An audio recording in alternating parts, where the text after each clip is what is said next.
siam lo pa thian tharau asi Pentecost ni a mi thong thum thleng tu Peter chim ni bia thachwa ape tu pa thian tharau asi mo ka boy Jesu na dot na kong hi kam hol ka ni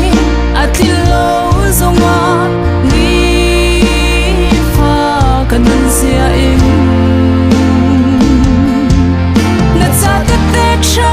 ka si zung zalai na zul sia ka ne do chu ka zulai din na ram pa klan tia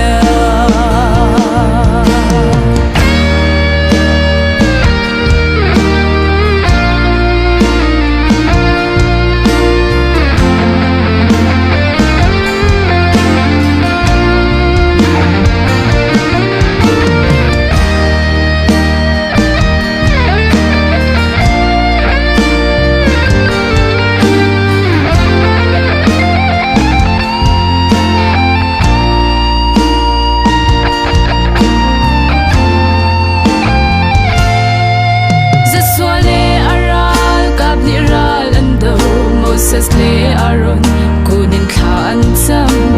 chu cha ralan te